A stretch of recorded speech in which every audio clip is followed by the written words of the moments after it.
Hi guys, welcome to my YouTube channel. चलतु आज बनैबा मांडिया चकुली बनैबा मुझे आगुरी गोटे कप बिरी को बतुरेकी नहीं। चलतु प्रथम बिरी को बाटी नवा। देखो बिरी एबे बाटी जाइए, गोटे जगह को काटी नवा। देखो सब बिरी को बाटी नहीं। एबे मांडिया को दबा। जो गिनारे मु गोटे गिना बिरी नहीं सेम गिनारे 3 गिना मांडिया चूना को नवा। भल भाव मिसई नवा।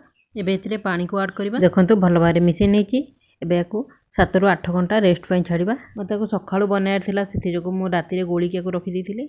देखंतु पिठो हमर को होळी भाव रे फुलिची। जेति की पिठो आपण मन को यूज करिया कथा सेति की आपण यूज करके बळका पिठो को फ्रिज रे स्टोर करके रखि परिबे। एबे एथिरे खाइबा सोडा स्वाद अनुसार लूण दबा। बैटरटी बहुत बहळिया हो जाईची। एबे एथिरे पानी को ऐड करी भल भाव मिसई नबा। देखंतु भल भाव मिसई नैची। ए गोटे तावा बसई नैची। एबे तेल को चारियाडे लगे दबा। एबे तावा गरम हो गलानी। ए पिठो को देई चकुली रो शेप दबा।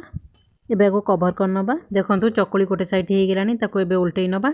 देखंतु चकुली रो दी साइड हो गलानी। एबे को गोटे प्लेट को काढी नबा।